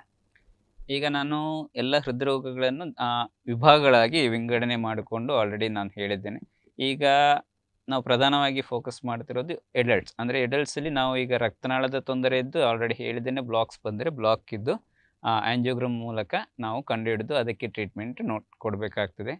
ಆಂಜಿಯೋಗ್ರಾಮ್ ಮಾಡಿದ ಮೇಲೆ ಬ್ಲಾಕ್ ಕಂಡುಹಿಡಿದ ಮೇಲೆ ಅದಕ್ಕಿರುವಂತಹ ಟ್ರೀಟ್ಮೆಂಟು ಆಂಜಿಯೋಪ್ಲಾಸ್ಟಿ ಅಂತ ಹೇಳಿದರೆ, ಯಾವುದು ಕೊಲೆಸ್ಟ್ರಾಲ್ ಶೇಖರಣೆಗೊಂಡು 70% ಮೇಲೆ ಬ್ಲಾಕ್ ಬಂದಾಗ ಅದಕ್ಕೆ ನಾವು ಸ್ಟೆಂಟನ್ನು ಅಳವಡಿಸುವುದಕ್ಕೆ ಆಂಜಿಯೋಪ್ಲಾಸ್ಟಿ ಅಂತ ಹೇಳ್ತೇವೆ. ಅದು ಏನಂತ ಹೇಳಿದರೆ, ನಾವು ಸೇಮ್ ಆಂಜಿಯೋಗ್ರಾಮ್ ಮಾಡಿದ ಅದೇ ಯಾವ ಥರದ ಮಾಡಿರ್ತೇವೋ ಅದರಲ್ಲೇ ಅದರಿಂದ ಕಂಟಿನ್ಯೂಯೇಷನ್ ಟ್ರೀಟ್ಮೆಂಟ್ ಪಾರ್ಟ್ ಆಗಿ ನಾವು ಅದರ ಬಲೂನ್ ಆಂಜಿಯೋಪ್ಲಾಸ್ಟಿ ಮಾಡಿಕೊಂಡು ಅದಕ್ಕೆ ಸ್ಟೆಂಟನ್ನು ಅಳವಡಿಸಲಿಕ್ಕೆ ಸಾಧ್ಯತೆ ಇರ್ತದೆ. ಸೊ ಇದೆಲ್ಲ ಪರ್ಸೆಂಟೇಜ್ ಆಫ್ ಬ್ಲಾಕ್, ಯಾವ ಥರದ ಬ್ಲಾಕ್ ಇದೆ, ಎಷ್ಟು ಉದ್ದ ಇದೆ ಬ್ಲಾಕು, ಮತ್ತು ಯಾವ ಭಾಗದಲ್ಲಿದೆ ಬ್ಲಾಕು, ಅದರ ಮೇಲೆ ಆಂಜಿಯೋಪ್ಲಾಸ್ಟಿಗೆ ಮಾಡಲಿಕ್ಕೆ ಆಗ್ತದೆ ಇಲ್ವಾ ಅಂತ ಡಿಸೈಡ್ ಮಾಡ್ತೇವೆ. ಕೆಲವು ಬ್ಲಾಕ್ಗಳಿಗೆ ಮೆಡಿಸಿನ್ಸ್ ಸಾಕಾಗ್ತದೆ, ಕೆಲವು ಬ್ಲಾಕ್ಗಳಿಗೆ ಸ್ಟೆಂಟಿನ ಅಳವಡಿಸುವ ಅವಶ್ಯಕತೆ ಇರ್ತದೆ. ಕೆಲವು ಸ್ಟೆಂಟ್ ಅಳವಡಿಸಲಿಕ್ಕೆ ಆಗದೇ ಇರುವಂತಹ ಟೈಮಲ್ಲಿ ಅವರಿಗೆ ಓಪನ್ ಹಾರ್ಟ್ ಸರ್ಜರಿ ಅಂದರೆ ಹೊಸ ರಕ್ತನಾಳಗಳನ್ನು ಜೋಡಿಸಿ ಬೈಪಾಸ್ ಸರ್ಜರಿ ಮಾಡಿಸಿಕೊಳ್ಬೇಕಾದ ಅವಶ್ಯಕತೆ ಬರ್ತದೆ. ಸೊ ಇದರ ಜೊತೆಗೆ ಬ್ಲಾಕಿಗೆ ನಾವು ಏನು ಬ್ಲಡ್ ಥಿನ್ನರ್ಸ್ ಇರಬೇಕು, ಬ್ಲಡ್ ಥಿನ್ನರ್ಸ್ ಇದ್ದಾವೆ, ಅದರ ಜೊತೆ ಕೊಲೆಸ್ಟ್ರಾಲ್ ಕಡಿಮೆ ಮಾಡಲಿಕ್ಕೆ ಮೆಡಿಸಿನ್ಸ್ ಇದ್ದಾವೆ, ಅದನ್ನು ಸಹ ಇದರ ಜೊತೆಗೆ ಇಲ್ಲದೆ ಕೊಡಬೇಕಾಗ್ತದೆ. ಬ್ಲಡ್ನಲ್ಲಿ ರಕ್ತ ಸಂಚಾರ ಜಾಸ್ತಿ ಮಾಡಿಸುವಂತಹ ಮೆಡಿಸಿನ್ಸ್ ಇದೆ, ಅದನ್ನು ಕೊಡಬೇಕಾಗ್ತದೆ. ಇದು ರಕ್ತನಾಳದಲ್ಲಿರುವ ತೊಂದರೆಗೆ ಟ್ರೀಟ್ಮೆಂಟ್, ಅದು ಮೆಡಿಸಿನ್ಸು, ಇಲ್ಲದ್ರೆ ಸ್ಟೆಂಟಿಂಗು, ಇಲ್ಲದ್ರೆ open heart surgery, bypass surgery ಮಾಡುವಂಥದ್ದು ಇರ್ತದೆ. ಎರಡನೇದು ನಾನು ಅಂತ ಹೇಳ್ತಿದ್ದೆ ಅಂದರೆ, ಹೃದಯದ ಸ್ನಾಯುಗಳಲ್ಲಿ ವೈಫಲ್ಯ, ಹಾರ್ಟ್ ಫೇಲ್ಯೂರಿಗೆ ಏನು ಮಾಡ್ಬೋದು ಅಂತ. ಹಾರ್ಟ್ ಫೇಲ್ಯೂರಲ್ಲಿ ಮಾಡಿದಾಗ ಮೇಯ್ನಾಗಿ ಹಾರ್ಟ್ ಪಂಪಿಂಗ್ ಕೆಲಸ ಮಾಡುವ ಶಕ್ತಿ ಕಡಿಮೆ ಆಗಿರ್ತದೆ. ಆವಾಗ ಹೃದಯಕ್ಕೆ ಜಾಸ್ತಿ ಲೋಡ್ ಬೀಳದಂತೆ ನೋಡಿಕೊಳ್ಳುವಂಥದ್ದು ಟ್ರೀಟ್ಮೆಂಟ್ ಇದೆ. ಅದರಲ್ಲಿ ಕಾಲಲ್ಲಿ ನೀರು ಬರುವುದಿರ್ಬೋದು, ಮಲಗುವಾಗ ದಮ್ಮು ಬರೋದಿರ್ಬೋದು, ಎದ್ದು ಕೂತ್ಕೊಳ್ಬೇಕಾದಂತಹ ಪರಿಸ್ಥಿತಿ ಬರ್ಬೋದು. ಅಂಥ ಟೈಮಲ್ಲಿ ಅದಕ್ಕೂ ಸಹ ಮೆಡಿಸಿನ್ಸ್ ಇದೆ. ಸೊ ಆ ಹೃದಯದಲ್ಲಿ ಪಂಪ್ ಕಡಿಮೆ ಆಗಲಿಕ್ಕೆ ಒಂದು ಕಾರಣ ಈ ಹಾರ್ಟಿನ ಬ್ಲಡ್ ಸರ್ಕ್ಯುಲೇಷನಲ್ಲಿ ಪ್ರಾಬ್ಲಮ್ ಬಂದಿದ್ದಿರ್ಬೋದು. ಆವಾಗ ಅಂಥವರಿಗೆ ಆಂಜಿಯೋಗ್ರಾಮ್ ಮಾಡಿಕೊಂಡು ಆ ಬ್ಲಾಕ್ ಏನಾದರೂ ಇದ್ದರೆ ಅದಕ್ಕೆ ಟ್ರೀಟ್ಮೆಂಟ್ ಮಾಡಿಸಬೇಕಾಗ್ತದೆ. ಇಲ್ಲದಿದ್ದರೆ ಕೆಲವೊಮ್ಮೆ ಹಾರ್ಟಿನ ಮಸಲಿಗೆ ಇನ್ಫೆಕ್ಷನ್ ಏನಾದರೂ ವೈರಲ್ ಇನ್ಫೆಕ್ಷನ್ ಬಂದಾಗ ಆವಾಗ ಸಹ ಹಾರ್ಟಿದ್ದು ಪಂಪಿಂಗ್ ಕಡಿಮೆ ಆಗಲಿಕ್ಕೆ ಸಾಧ್ಯತೆ ಇದೆ. ಅದಕ್ಕೆ ಅದರ ನೋಡಿಕೊಂಡು ಅದನ್ನು ಚಿಕಿತ್ಸೆ ಅದಕ್ಕೆ ಪರೀಕ್ಷೆ ಮಾಡಿಸಿಕೊಂಡು ಅದಕ್ಕೆ ಟ್ರೀಟ್ಮೆಂಟ್ ಮಾಡಿದಾಗ ಹೃದಯದ ಪಂಪಿಂಗ್ ಇಂಪ್ರೂವ್ಮೆಂಟ್ ಬರಲಿಕ್ಕೆ ಮೆಡಿಸಿನ್ಸ್ ಇದ್ದಾವೆ, ಆ ಮೆಡಿಸಿನ್ಸ್ ಬೇಕಾಗ್ತದೆ. ಕೆಲವು ಜನರಲ್ಲಿ ಈ ಹಾರ್ಟ್ನ ಪಂಪಿಂಗ್ ಜಾಸ್ತಿ ಮಾಡಲಿಕ್ಕೆ ಸ್ಪೆಷಲ್ ಸಾಧನವನ್ನು ಅಳವಡಿಸಬೇಕಾಗ್ತದೆ. ಪೇಸ್ ಮೇಕರ್ ಥರದ ಒಂದು ಸಾಧನ ಅಳವಡಿಸಬೇಕಾಗ್ತದೆ. ಕಾರ್ಡಿಯೋ ರೀಸಿಂಕ್ರೊನೈಸೇಷನ್ ಥೆರಪಿ ಅಂತ ಹೇಳ್ತೇವೆ, ಅದರ ಅವಶ್ಯಕತೆ ಇರುತ್ತದೆ. ಕೆಲವರಿಗೆ ICD ಎನ್ನುವಂಥ ಇನ್ನೊಂದು ಸಾಧನದ ಅವಶ್ಯಕತೆ ಬರ್ತದೆ. ಸೊ ಇದು ಕೆಲವು ವಿಧಾನಗಳನ್ನು ಮಾತ್ರ ಹೇಳ್ತಾ ಇದ್ದೀನಿ. ಸೊ ಇದು ಹೃದಯದ ವೈಫಲ್ಯಕ್ಕೆ. ಮೂರನೆಯದ್ದು ನಾನು ಹೇಳಿದ್ದು ಹೃದಯದ ಕವಾಟಗಳಲ್ಲಿ ಚಿಕ್ಕದಾಗಿದ್ದರೆ, ಇಲ್ಲದಿದ್ದರೆ ಹೃದಯದಲ್ಲಿ ಕವಾಟಗಳಲ್ಲಿ ಲೀಕ್, ಅದು ಯಾವಾಗ ಕ್ಲೋಸ್ ಆಗಬೇಕು ಆವಾಗ ಸರಿಯಾಗಿ ಕ್ಲೋಸ್ ಆಗದಿದ್ದರೆ ಅದರಲ್ಲಿ ರಿಗರ್ಜಿಟೇಷನ್ ಅಂದರೆ ಬ್ಲಡ್ ಮುಂದೆ ಕವಾಟಗಳು ಯಾಕೆ ಇರೋದು ಅಂತ ಹೇಳಿದ್ರೆ ಒಂದು ಡೈರೆಕ್ಷನಲ್ಲಿ ಬ್ಲಡ್ ಮೂವ್ ಆಗಲಿಕ್ಕೆ ಇರುವಂಥದ್ದು. ಸೊ ಆವಾಗ ಹೃದಯದ ಕವಾಟಗಳು ಚಿಕ್ಕದಾಗಿದ್ದಾಗ ಬ್ಲಡ್ ಮುಂದೆ ಹೋಗಲಿಕ್ಕೆ ಆಗದೆ ಅದರಿಂದ ಸಹ ತೊಂದರೆ ಬರ್ತದೆ. ಆ ಟೈಮಲ್ಲಿ ಆ ಕವಾಟಗಳನ್ನು ಚೇಂಜ್ ಮಾಡುವಂಥದ್ದು, ರಿಪ್ಲೇಸ್ಮೆಂಟ್ ಇರ್ಬೋದು, ಆ ಸರ್ಜರಿ ಅದೆಲ್ಲ ಓಪನ್ ಹಾರ್ಟ್ ಸರ್ಜರಿ ಮಾಡುವಂಥದ್ದು ಇರ್ತದೆ, ಅದಿರ್ಬೋದು. ಇಲ್ಲದಿದ್ದರೆ ಓಪನ್ ಹಾರ್ಟ್ ಸರ್ಜರಿ ಮಾಡದೇ ಸಹ ಈಗ ಅತ್ಯಾಧುನಿಕ ಚಿಕಿತ್ಸಾ ಕ್ರಮಗಳಿದ್ದಾವೆ, ಅದರ ಅವಶ್ಯಕತೆ ಇದೆ. ಮೇಯ್ನಾಗಿ ಆ ಹೃದಯ ಕವಾಟ ಚಿಕ್ಕದಿರ್ಬೋದು, ಇಲ್ಲದ್ರೆ ದೊಡ್ಡ ಲೀಕೇಜ್ ಇರ್ಬೋದು, ಅದನ್ನು ಸರಿಪಡಿಸಬೇಕಾಗ್ತದೆ. ಇಲ್ಲದಿದ್ದರೆ ಅದರಿಂದ ಸಹ ಉಸಿರಾಟ ತೊಂದರೆ ಬರಲಿಕ್ಕೆ ಚಾನ್ಸಸ್ ಇರ್ತದೆ.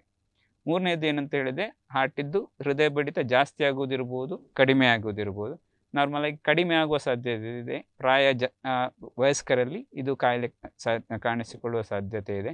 ಹೃದಯ ಬಡಿತ 30 ಇರ್ಬೋದು, 40 ಇರ್ಬೋದು. ಆ ಟೈಮಲ್ಲಿ ಬ್ರೈನಿಗೆ ಬ್ಲಡ್ ಸರ್ಕ್ಯುಲೇಷನ್ ಕಮ್ಮಿ ಆದಾಗ ಅವರಿಗೆ ತಲೆ ಸುತ್ತಿರ್ಬೋದು, ಅವರಿಗೆ ಪ್ರಜ್ಞೆ ತಪ್ಪುವಂತಹ ತೊಂದರೆ ಬರಲಿಕ್ಕೆ ಸಾಧ್ಯತೆ ಇದೆ. ಅಂಥವರಿಗೆ ಕೃತಕ ಪೇಸ್ ಮೇಕರ್ ಅಳವಡಿಸುವಂಥ ಚಿಕಿತ್ಸೆ ಇದೆ.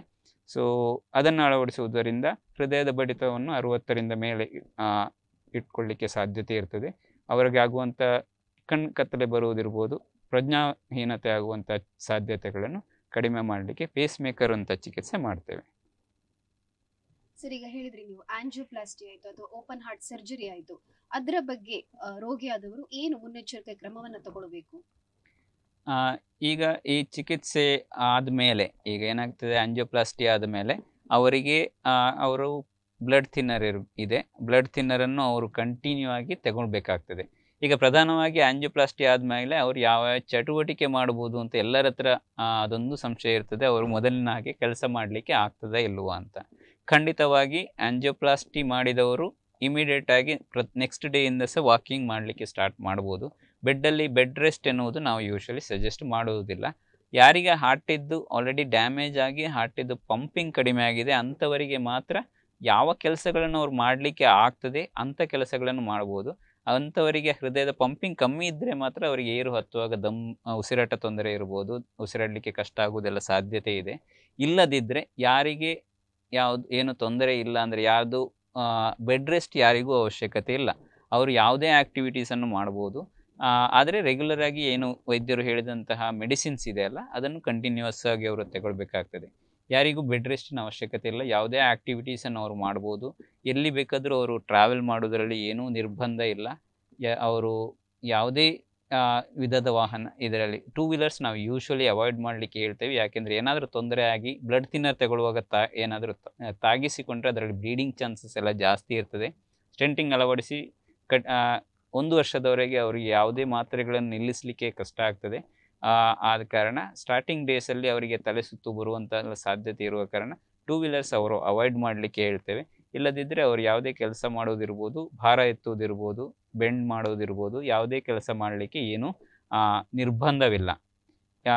ಓಪನ್ ಹಾರ್ಟ್ ಸರ್ಜರಿ ಮಾಡಿದ್ದರೂ ಸಹ ಓಪನ್ ಹಾರ್ಟ್ ಸರ್ಜರಿ ಮಾಡಿದ್ದು ಗಾಯ ಗುಣ ಆದಮೇಲೆ ಅವರಿಗೆ ಅವರ ಆ್ಯಕ್ಟಿವಿಟೀಸ್ ಮಾಡಲಿಕ್ಕೆ ಅವರಿಗೆ ಒಂದು ಸಲ ಶಕ್ತರಾದ ಆಮೇಲೆ ಅವರು ಯಾವ ರೀತಿಯ ಆ್ಯಕ್ಟಿವಿಟೀಸ್ ಬೇಕಾದರೆ ಮಾಡ್ಬೋದು, ಟ್ರಾವೆಲಿಂಗ್ ಮಾಡ್ಬೋದು. ಮೇಯ್ನಾಗಿ ಅವರು ಮೆಡಿಸಿನ್ಸ್ಗೆ ಕರೆಕ್ಟಾಗಿ ಅಡ್ಜಸ್ಟ್ ಅಂದರೆ ಅದನ್ನು ಆಹಾರ ಪದ್ಧತಿಯನ್ನು ಕರೆಕ್ಟಾಗಿ ಫಾಲೋ ಮಾಡಬೇಕಾಗ್ತದೆ. ಯಾವುದೇ ರಿಸ್ಕ್ ಫ್ಯಾಕ್ಟರ್ಸ್ ಹೇಳಿದಾಗೆ ಶುಗರ್ ಇರ್ಬೋದು, BP ಇರ್ಬೋದು, ಅದಕ್ಕಿರುವ ಮೆಡಿಸಿನ್ಸನ್ನು ಕರೆಕ್ಟಾಗಿ ತಗೊಳ್ಬೇಕು. ಖಂಡಿತವಾಗಿಯೂ ಸ್ಮೋಕಿಂಗ್ ಮಾಡಬಾರ್ದು. ಅತಿ ವ್ಯಾಯಾಮದ ಅಗತ್ಯ ಇದೆ. ಯಾವ ಆಹಾರ ನಿದ್ದೆ ಹೇಳಿದ ಹಾಗೆ ಆಹಾರ ನಿದ್ದೆ ವ್ಯಾಯಾಮ ಖಂಡಿತವಾಗಿಯೂ ಅವರು ಫಾಲೋ ಮಾಡಬೇಕಾಗುತ್ತೆ. ಈಗ ಒಂದ್ಸಲ ಅವರಿಗೆ ಬ್ಲಾಕ್ ಬಂದ ಮೇಲೆ ಇನ್ನು ಪುನಃ ಅವರಿಗೆ ಬ್ಲಾಕ್ ಬರುವ ಸಾಧ್ಯತೆ ಇರ್ತದೆ. ಆದ ಕಾರಣ ಈ ಮೆಡಿಸಿನ್ಸ್ನ ಅಗತ್ಯ ಇರ್ತದೆ, ಆಹಾರ ಪದ್ಧತಿಯನ್ನು ಸ್ಟ್ರಿಕ್ಟಾಗಿ ಫಾಲೋ ಮಾಡುವ ಅಗತ್ಯ ಇರ್ತದೆ. ಸೊ ಇದು ಅವ್ರದ್ದು ಆಹಾರ ಪದ್ಧತಿ ಇರ್ಬೋದು, ಅವರ ಆ್ಯಕ್ಟಿವಿಟೀಸ್ ಇರ್ಬೋದು, ಮೆಡಿಸಿನ್ಗೆ ಕರೆಕ್ಟಾಗಿ ತಗೊಳ್ಳೋದಿರ್ಬೋದು, ಅದೆಲ್ಲ ಇಂಪಾರ್ಟೆಂಟ್ ಆಗಿರ್ತದೆ. ನಾನು ಈಗ ಮೇಯ್ನಾಗಿ ನಾನು ಈಗ ಮಾತಾಡಿರೋದು ಎಲ್ಲ ವಯಸ್ಕರ ಬರುವಂಥ ಕಾಯಿಲೆ ಬಗ್ಗೆ. ಇನ್ನು ಚಿಕ್ಕ ಮಕ್ಕಳಲ್ಲಿರುವಂಥ ಕಾಯಿಲೆಗಳು ಬರಲಿಕ್ಕೆ ಸಾಧ್ಯತೆ ಇದು ಬೈ ಬರ್ತ್ ಇರುವಂಥ ಕಂಜನಿಟಲ್ ಹಾರ್ಟ್ ಡಿಸೀಸ್, ಅದಕ್ಕೂ ಸಹ ಎಲ್ಲದಕ್ಕೂ ಚಿಕಿತ್ಸೆ ಲಭ್ಯವಿದೆ. ಪ್ರಧಾನವಾಗಿ ಏನು ಇಂಪಾರ್ಟೆಂಟ್ ಆಗಿರೋದು ಅಂತ ಹೇಳಿದ್ರೆ ಕರೆಕ್ಟ್ ಟೈಮಿಗೆ ಆದಷ್ಟು ಬೇಗ, ಯಾವಾಗ ಬೈ ಬರ್ತಲ್ಲೇ ಡಯಾಗ್ನೋಸಿಸ್ ಇರ್ಬೋದು, ಆದಷ್ಟು ಬೇಗ ಯಾವುದೇ ತೊಂದರೆ ಆಗುವ ಮೊದಲೇ ಅದನ್ನು ಕಂಡುಹಿಡಿದಲ್ಲಿ ಖಂಡಿತವಾಗಿಯೂ ಎಲ್ಲ ಕಾಯಿಲೆಗಳಿಗೆ ಚಿಕಿತ್ಸೆ ಲಭ್ಯವಿದೆ. ಒಂದು ಸಲ ಅವರದ್ದು ಚಿಕಿತ್ಸೆ ಕರೆಕ್ಟಾಗಿ ಆದಮೇಲೆ ಅವರ ಬೆಳವಣಿಗೆಗಿರ್ಬೋದು, ಮುಂದಿನ ಅವರ ಆ್ಯಕ್ಟಿವಿಟೀಸಿಗಿರ್ಬೋದು, ಅವರದ್ದು ಯಾವುದೇ ಲೈಫ್ ಲಾಂಗ್ ಅವರದ್ದು ಕಂಪ್ಲೀಟ್ ಅವರದ್ದು ಗುಣವಾದಾಗ ಮುಂದೆ ಅದರಲ್ಲಿ ತೊಂದರೆಗಳು ಬರುವ ಸಾಧ್ಯತೆಗಳು ತುಂಬ ಕಮ್ಮಿ ಇದೆ. ಅದು ಕರೆಕ್ಟಾಗಿ ಕರೆಕ್ಟ್ ಟೈಮಿಗೆ ಟ್ರೀಟ್ಮೆಂಟ್ ತುಂಬ ಇಂಪಾರ್ಟೆಂಟ್ ಆಗಿರ್ತದೆ. ಈಗ ಸಡನ್ ಆಗಿ ಕಾರ್ಡಿಯಾಕ್ ಅರೆಸ್ಟ್ ಆಗುವಂಥದ್ದು ಅಥವಾ ಹೃದಯ ಸ್ತಂಭನ ಆಗುವಂಥದ್ದು ಹೇಳ್ತಾರಲ್ಲ, ಅದರ ಬಗ್ಗೆ ವೀಕ್ಷಕರಿಗೆ ಏನಾದರೂ ಹೇಳ್ತೀರಾ ಸರ್? ಇತ್ತೀಚಿನ ದಿನಗಳಲ್ಲಿ ಎಲ್ಲರಿಗೂ ಇದು ಸಾಮಾನ್ಯವಾಗಿ ಬರುವಂತಹ ಪ್ರಶ್ನೆ. ಈಗ ನಮ್ಮ ಆಸುಪಾಸಲ್ಲಿರ್ಬೋದು, ಸುತ್ತಮುತ್ತಲಿನ ಪರಿಸರದಲ್ಲಿರ್ಬೋದು, ಈಗ ಸಡನ್ನಾಗಿ ಸಡನ್ನಾಗಿ ಸಾವು ಬರುವಂತಹದನ್ನು ನಾವು ತುಂಬ ಜನರಲ್ಲಿ ಕಂಡಿದ್ದೇವೆ. ಸೊ ಇದು ಕಾಮನ್ ಪ್ರಶ್ನೆ ಆಗಿರ್ತದೆ. ಅದು ಯಾಕೆ ಆಗ್ತದೆ ಅಂತ ಹೇಳಿದ್ರೆ, ಇದರಲ್ಲಿ ಒಂದು ವಿಭಾಗ, ನಾನು ಆಲ್ರೆಡಿ ಹೇಳಿದಾಗೆ ಒಂದು ಕಾರಣ ಅದು ಹೃದಯಾಘಾತ ಆಗುವ ಸಾಧ್ಯತೆ ಇದೆ. ಹೃದಯಾಘಾತ ಅಂದರೆ ಬ್ಲಡ್ ಸರ್ಕ್ಯುಲೇಷನ್. ನಾನು ಆಲ್ರೆಡಿ ಹೇಳಿದಾಗೆ 3 ರಕ್ತನಾಳಗಳಿರ್ತವೆ. ಅದರಲ್ಲಿ ಪ್ರಧಾನವಾದ ರಕ್ತನಾಳದಲ್ಲಿ ಸಡನ್ನಾಗಿ ಬ್ಲಾಕ್ ಬಂದರೆ ಹಾರ್ಟ್ ಅದನ್ನು ತಡ್ಕೊಳ್ಳಿಕ್ಕೆ ರೆಡಿ ಇರುವುದಿಲ್ಲ. ಸೊ ಆವಾಗ ಸಡನ್ನಾಗಿ ಅವರಿಗೆ ಅರಿದ್ಮಿಯಾ ಅಂತ ಹೇಳ್ತೇವೆ, ಹಾರ್ಟ್ ಬೀಟಿಂಗಲ್ಲಿ ವ್ಯತ್ಯಾಸ ಬರಲಿಕ್ಕೆ ಚಾನ್ಸಸ್ ಇರ್ತದೆ. ಆವಾಗ ಹೃದಯ ಅಲ್ಲಿಗೆ ಅರೆಸ್ಟ್, ಅಂದರೆ ಹಾರ್ಟ್ ಕೆಲಸ ಮಾಡೋದು ನಿಲ್ಲಿಸ್ತದೆ. ಅದಕ್ಕೆ ಹೃದಯ ಸ್ತಂಭನ ಅಂತ ಹೇಳ್ತೇವೆ. ಸೊ ಅದು ಒಂದು ವಿಭಾಗ ಇರ್ಬೋದು. ಎರಡನೇದು ಅಂತ ಹೇಳ್ತೇನೆ, ಅದು ಆಲ್ರೆಡಿ ಹಾರ್ಟ್ ಎದೆ ಬಡಿತದಲ್ಲಿ ವ್ಯತ್ಯಾಸ ಇರ್ತದೆ. ಎದೆ ಬಡಿತದಲ್ಲಿ ಸಡನ್ನಾಗಿ ಅವ್ರದ್ದು ಹಾರ್ಟ್ ಬೀಟಿಂಗ್ 100, 200, 300 ಆ ಥರ ಜಾಸ್ತಿ ಹೋಗೋದಕ್ಕೆ ಅರಿದ್ಮಿಯಾ ಅಂತ ಹೇಳ್ತೇವೆ. So ventricular fibrillation, ventricular tachycardia ಅಂತ ಹೇಳ್ತೇವೆ. ಹಾಗಿರುವಾಗ ಅದು ಸಡನ್ನಾಗಿ ಹಾರ್ಟ್ ಕೆಲಸ ಮಾಡೋದನ್ನು ನಿಲ್ಲಿಸಿ ಬಿಡ್ತದೆ. ಆವಾಗ ಸಹ ಹೃದಯಾಘಾತ ಆಗಲಿಕ್ಕೆ ಚಾನ್ಸಸ್ ಇರ್ತದೆ. ಕೆಲವರಲ್ಲಿ ಹಾರ್ಟಿನ ಮಸಲಲ್ಲಿ ತೊಂದರೆ ಇರಲಿಕ್ಕೆ ಚಾನ್ಸಸ್ ಇರ್ತದೆ. HCM ಅಂತ HCM ಅಂತ ಹಾರ್ಟಿದ ಮಸಲಿನ ಥಿಕ್ನೆಸ್ ಇರ್ಬೋದು, ಅದು ದಪ್ಪ ಆಗಿರ್ತದೆ. ಅದು ಸಡನ್ನಾಗಿ ಅದರಲ್ಲಿ ಅಂತಹ ತೊಂದರೆ ಇದ್ದವರಿಗೆ ಅದು ಯಂಗಲ್ಲಿ, ಈಗ ನಾವು ಫುಟ್ಬಾಲ್ ಪ್ಲೇಯರ್ಸ್ ಕೆಲವರೆಲ್ಲ ಆಟ ಆಡುವಾಗ ಅವರಿಗೆ ತೊಂದರೆ ಆಗಿದ್ದಿರ್ಬೋದು. ಅದಕ್ಕೆಲ್ಲ ಕಾರಣಗಳು ಹೈಪರ್ಟ್ರೋಫಿಕ್ ಕಾರ್ಡಿಯೋಮಯೋಪತಿ ಅಂತ ಹೇಳುವಂಥದ್ದು. ಆ ಕಾಯಿಲೆ ಇದ್ದವರಿಗೆ ಸಹ ಈ ಥರ ಸಡನ್ನಾಗಿ ಜೀವಕ್ಕೆ ತೊಂದರೆ ಬರಲಿಕ್ಕೆ ಚಾನ್ಸಸ್ ಇರ್ತದೆ. ಪ್ರಧಾನವಾಗಿ ಒಂದು ಹೃದಯಾಘಾತ ಇರ್ಬೋದು, ಎರಡನೇದು ಇರ್ಬೋದು ಅವ್ರದ್ದು ಹೃದಯ ಬಡಿತದ ವೇರಿಯೇಷನ್, ಏನು ಅರಿದ್ಮಿಯಾ ಅಂತ ಹೇಳ್ತೇವೆ, ಅದರಿಂದ ತೊಂದರೆ ಆಗಿದ್ದಿರ್ಬೋದು. ಸೊ ಇದರಿಂದ ಸಹ ತೊಂದರೆ ಸಡನ್ನಾಗಿ ಹೃದಯಾಘಾತ ಆಗಲಿಕ್ಕೆ ಚಾನ್ಸಸ್ ಇರ್ತದೆ. ಈಗ ಕೆಲವೊಮ್ಮೆ ನಾವು ಈಗ ಅತಿ ಸಣ್ಣ ಪ್ರಾಯದಲ್ಲಿ ಸಹ ಇತ್ತೀಚೆಗೆ ಅಂತೆಲ್ಲ ಅದು ಮೊದಲು ಅದು ಆಗಲಿಕ್ಕೆ ಸಾಧ್ಯತೆಗಳಿದ್ದಾವೆ. ಅದು ಅವರ ಹೃದಯದ ಸ್ಟ್ರಕ್ಚರ್ ಹೃದಯದ ಮಸಲ್ನ ತೊಂದರೆ ಇರ್ಬೋದು. ನಾವು ರೂಟೀನ್ ಆಗಿ ಕೆಲವರು ಚೆಕಪ್ಪಿಗೆ ಬಂದಾಗ ಅವರಿಗೆ ಇಕೋಕಾರ್ಡಿಯೋಗ್ರಫಿ ಮಾಡಿದಾಗ ಈ ರೋಗಗಳ ಕಂಡುಹಿಡಿದಿದೆ. ಸೊ ಅಂಥವರಿಗೆ ತುಂಬ ಜನರಿಗೆ ಅದರಲ್ಲಿ ಸಿಂಪ್ಟಮ್ಸ್ ಏನು ಇರೋದಿಲ್ಲ, ಗುಣಲಕ್ಷಣಗಳು ಇರೋದಿಲ್ಲ. ಆದರೆ ಹೃದಯದ ಸ್ನಾಯುಗಳಲ್ಲಿ ತೊಂದರೆ ಇರ್ತದೆ. ಹೃದಯದಲ್ಲಿರುವಂತಹ ಏನು ಇಲೆಕ್ಟ್ರಿಕ್ ಸರ್ಕ್ಯೂಟ್ಸ್ ಇದ್ದಾವೆ ಅದರಲ್ಲಿ ತೊಂದರೆಗಳಿರ್ತವೆ. ಸೊ ಅದು ಸಡನ್ನಾಗಿ ಅರಿದ್ಮಿಯಾಸ್ ಅಂತೆ ಹಾರ್ಟಿನ ಬೀಟ್, ಹೃದಯ ಬಡಿತದಲ್ಲಿ ವ್ಯತ್ಯಾಸ ಬಂದಾಗ ಅದರಿಂದ ಸಡನ್ನಾಗಿ ಹೃದಯ ಸ್ತಂಭನ ಆಗಲಿಕ್ಕೆ ಸಾಧ್ಯತೆ ಇದೆ. ಹೃದಯ ಸ್ತಂಭನ ಮತ್ತು ಹೃದಯಾಘಾತದಲ್ಲಿ ಸ್ವಲ್ಪ ಡಿಫ್ರೆನ್ಸ್ ಇದೆ. ಹೃದಯ ಸ್ತಂಭನಕ್ಕೆ ಒಂದು ಕಾರಣ, ಎಲ್ಲ ಸಡನ್ ಡೆತ್ ಇರ್ಬೋದು, ಅದು ಹೃದಯಾಘಾತದಿಂದಲೇ ಆಗಿದೆ ಅಂತ ಹೇಳಲಿಕ್ಕೆ ಕಷ್ಟ ಆಗ್ತದೆ. ಇವನ್ ಹೃದಯದಿಂದ ಹೊರಬರುವಂತಹ ಪ್ರಧಾನ ರಕ್ತನಾಳ ಇದೆ, ಅದು ಸಡನ್ನಾಗಿ ಅಯೋಟಿಕ್ ಡಿಸೆಕ್ಷನ್ ಅಂತ ಏನು ಹೇಳ್ತೇವೆ, ಸಡನ್ನಾಗಿ ಒಡೆದು ಹೋಗುವ ಸಾಧ್ಯತೆ ಇದೆ. ಸಡನ್ನಾಗಿ BP ರೈಸ್ ಆದಾಗ, ಇಲ್ಲದಿದ್ದರೆ ಅವರ ಆಲ್ರೆಡಿ ಅದರಲ್ಲಿ ರಕ್ತದ ನಾಳಗಳಲ್ಲಿ ತೊಂದರೆ ಇದ್ದಾಗ ಅದು ಸಡನ್ನಾಗಿ ಒಡೆದಾಗ ಅಯೋಟಿಕ್ ಡಿಸೆಕ್ಷನ್ ಅಂತ ಹೇಳ್ತೇವೆ. ಅದರಿಂದ ಸಹ ಹೃದಯ ಸ್ತಂಭನ ಆಗಲಿಕ್ಕೆ ಸಾಧ್ಯತೆಗಳು ಇರ್ತದೆ. ಸರ್, ಕೊನೆಯದಾಗಿ ಆದರ್ಶ ಸೂಪರ್ ಸ್ಪೆಷಾಲಿಟಿ ಆಸ್ಪತ್ರೆಯಲ್ಲಿ ಹೃದ್ರೋಗದ ಚಿಕಿತ್ಸೆಯ ಬಗ್ಗೆ ಯಾವುದೆಲ್ಲ ಫೆಸಿಲಿಟೀಸ್ಗಳಿವೆ?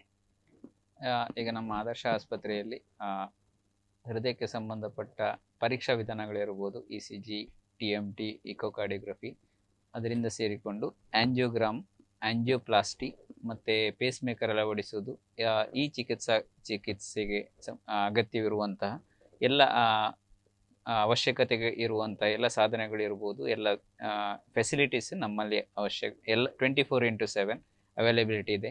ಇವನ್ ರಾತ್ರಿಯಲ್ಲಿ ಸಹ ನೈಟಲ್ಲಿ ಸಹ ಆಂಜಿಯೋಪ್ಲಾಸ್ಟಿ ನಾವು ಪ್ರೈಮರಿ ಆಂಜಿಯೋಪ್ಲಾಸ್ಟಿ ಇರ್ತದೆ, ಇಮಿಡಿಯೇಟ್ ಆಗಿ ಮಾಡುವಂಥ ಫೆಸಿಲಿಟೀಸ್ ಇದೆ, ಸೌಲಭ್ಯಗಳಿದೆ. ಅದಕ್ಕೆ ಬೇಕಾದವರು ಅದನ್ನು ಆ ಸೌಲಭ್ಯವನ್ನು ಉಪಯೋಗಿಸ್ಕೊಳ್ಬೋದು ಅಂತ ಹೇಳ್ತೀವಿ. ನಿರಂತರ ಸುದ್ದಿ ಹಾಗೂ ಮನೋರಂಜನೆಗಾಗಿ ನೋಡ್ತಾ ಇರಿ ಡೈಜಿವರ್ಲ್ಡ್ 24/7.